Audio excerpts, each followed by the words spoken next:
After a terrible apocalypse, the human population has dropped dramatically, and almost everything has turned into ruins. Cities are empty, roads are broken, and nature has started taking back the world. In the middle of this silent wasteland, two girls named Yoko and Eri ride an old motorcycle through an empty, overgrown highway, exploring what's left behind and trying to understand the world that once existed. As Yoko drives, she checks a small device mounted on the bike, an energy meter showing the battery slowly dropping. Eri taps her shoulder and points toward a nearby structure, suggesting they stop before the battery hits zero. Yoko pulls over at a deserted rest area that still has a roof and a few damaged vending machines. She unstraps a folded solar panel from the bike, sets it on the ground, adjusts it toward the sun, and connects it to the bike. The charging light turns on. While the bike charges, Eri explores the area. Leaving the rest area, they follow a rough track and come across heavy vehicle tracks leading into a clearing. There they find a maneuver combat vehicle, MCV, abandoned on the slope, and a nearby support truck with sealed ration boxes. Yoko inspects the truck and takes some rations. Eri explores the MCV's exterior. The MCV suddenly powers up. Its sensors lock onto the girls, and it reacts as if the area is hostile. The machine aims at them and prepares to fire.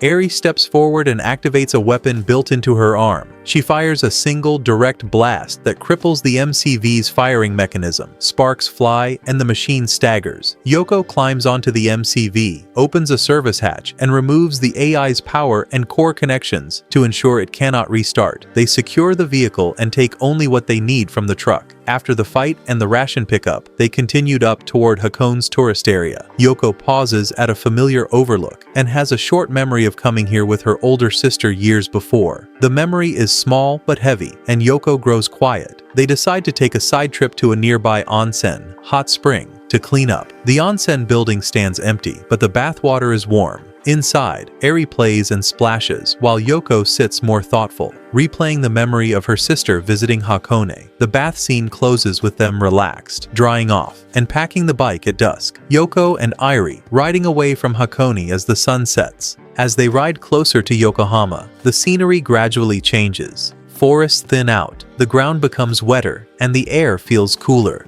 When they finally reach the city, they stop in awe. Yokohama is no longer a city standing on land. Half of it has sunk into the sea. Tall skyscrapers rise straight out of the ocean, like giant pillars, their lower floors completely underwater. Broken roads lead directly into deep blue water, and the once famous Yokohama Bay Bridge lies snapped in half, parts of it dipping into the waves. Seeing the open water reminds Yoko of her hunger, so she quietly unpacks a small, collapsible fishing rod and sits by the shore. Eri watches for a moment, then wanders off to explore. After a few minutes, Yoko feels a strong pull on the line. She stands up and tries to reel it in, thinking she finally caught something decent. But right before she pulls the fish out, the water erupts. A large predator lunges up and bites it clean in half. Yoko stumbles back, staring at the half-eaten fish head dangling from her line. Even fishing, something so normal, has become dangerous in this world. Meanwhile, Eri explores the ruins nearby. After searching around, she notices something strange buried under rubble. Curious, Eri digs it out and drags it toward their motorcycle. She connects its power cable to the bike's battery, and after a moment, the machine's eyes flicker to life. When the cyborg wakes up, he is confused. His voice is dull at first, as if rebooting. He cannot remember his name or what happened to him. Yoko walks over, surprised by what Eri discovered. While inspecting the cyborg's belongings, they find a photograph tucked inside a compartment in his chest, a picture of a smiling woman and two small children. The cyborg stares at it for a long time, and something in his expression softens, as if a memory is right at the edge of returning. The three of them travel together toward Yokosuka. As they ride, the cyborg's memories slowly begin to return in fragments. He eventually recalls his name, Ichiro Suzuki. He explains that he belonged to the Maritime Self-Defense Force before the world ended. He speaks quietly, with a sense of regret. He feels that he left people waiting for him, people he might never see again. Along the road, they come across a massive sight, enormous whale-like creatures, much larger than normal orcas. Their shadows glide calmly through the water, as if the ocean has grown new rulers since humanity humanity disappeared. Ichiro watches them silently, realizing how far the world has drifted from the life he once knew.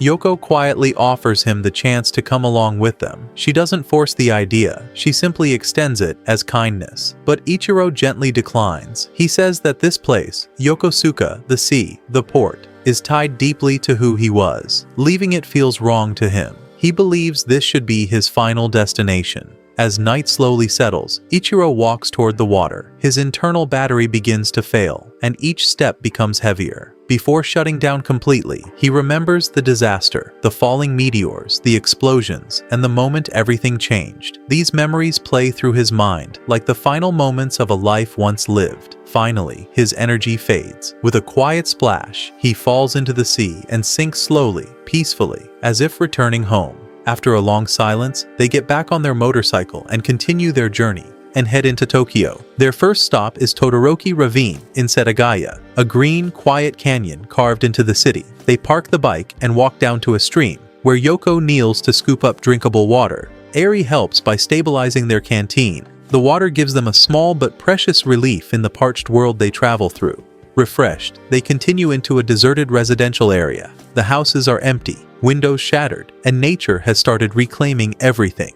Yoko and Irie split up to search for food. In one of the abandoned homes, they find canned goods stored in dusty cupboards. They also discover personal belongings, old clothes, books, and other small relics, reminders of lives that once were. As the day goes on, they ride toward Shinbashi and then Ariake, eventually arriving near the waterfront site of Tokyo Big Sight, the huge convention center, a place Yoko believed hosted motorbike shows all year round. She thought this because she once saw an old video of her Oni-chan visiting a bike event there. When they arrive, Eri explains that the site used to hold many different kinds of exhibitions, not only motorcycle shows. After checking out the inside of Tokyo Big Sight, the girls go swimming in the nearby ocean and encounter some penguins. Yoko is thrilled to see wildlife up close. During this scene, it's mentioned that Eri can't float, leaving it unclear whether she simply never learned to swim or whether her mechanical body isn't suited for water. Yoko experiences another dream. In it, she sees herself and Oni-chan at a bike show, where she spots a version of her Sero motorcycle running on gasoline. When she tells Eri about this, Eri is surprised, because long ago, the Sero actually did use a gasoline engine, before it was redesigned to run on solar and electric power. This makes Yoko question whether her dreams are actually memories of the world before it was destroyed.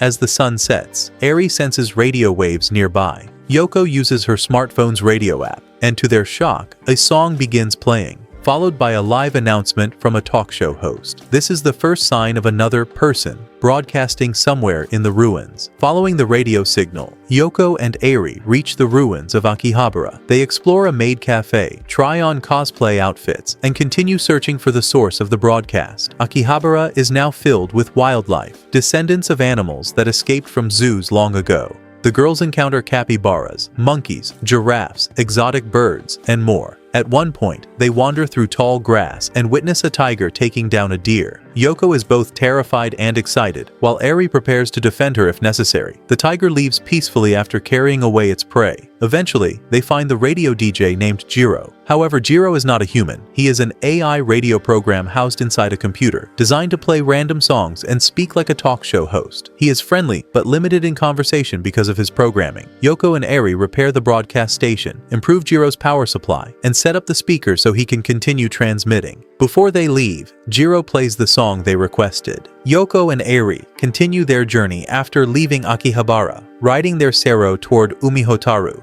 the floating rest stop in Chiba. As they move farther from the city, the scenery changes into the wetlands around Nagareyama, near the Tone River Canal. The ground becomes softer and muddier, making it harder for Yoko to control the bike. The wheels sink into the swampy soil, and every meter feels like a struggle. Eventually, Yoko decides they can't keep pushing forward like this, so the two of them set up camp to rest and recover.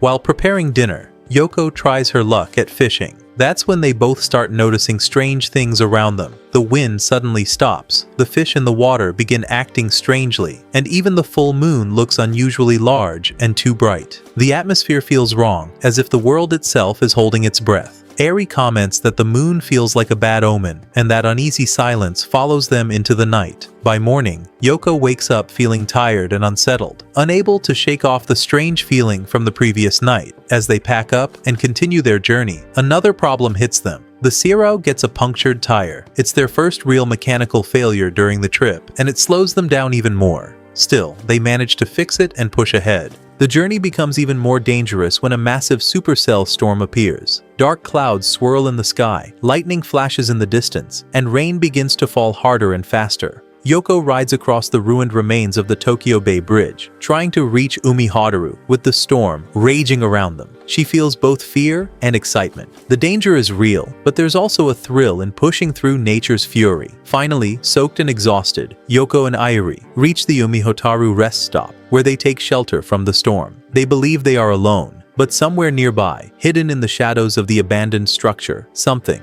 or someone, is quietly watching them. While sheltering in the darkness, Yoko falls into a dream. She revisits memories from her past, especially moments she shared with her sister in Chiba, vending machines, night views of Tokyo, and small ordinary joys. When she wakes up, she realizes the places she saw in her dream are actually here, in Umihotaru. As she and Eri explore, they notice shadowy movements. They realize that the unseen eyes from earlier are actually rats swarming around them. The rats seem aggressive, and a tense confrontation begins. During the chaos, Yoko and Eri accidentally drop their torch, and it ignites some leaking fuel. The fire quickly spreads, triggering an explosion. The blast is powerful enough to blow them off the structure of Umihotaru, but miraculously, they survive. The explosion kills the rats, and the two of them are thrown clear, shaken, but alive. As night settles again, Yoko and Eri witness a magical, eerie scene.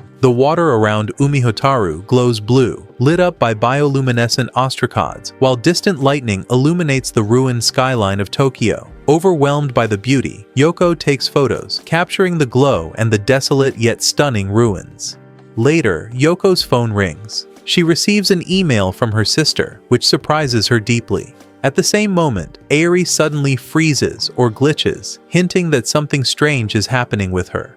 After some time, Eri wakes up and they both shared a hug. The next day, Yoko and Eri make their way into Tsukuba, planning to reach a research facility where Eri can get maintenance. Before that, they stop at the National Motorcycle Shrine, a peaceful place where riders once came to pay their respects. It feels symbolic for both of them, a quiet moment before heading into something unknown and possibly dangerous. After leaving the shrine, Yoko tries to follow the directions to the facility, but ends up getting a bit lost. Eventually, they arrive at a strange spot, a lone phone booth sitting next to a huge model of the H-2 rocket. It looks out of place in the empty landscape, but the booth actually works as the entrance to a hidden underground lab. Inside, everything is clean, mechanical, and completely automated. Eri is taken into a maintenance pod where machines run diagnostics and perform repairs. While she is being serviced, Yoko goes through a full medical scan. The system checks her entire body, her brain, heart, and vital signs, almost like it is quietly taking inventory of her condition.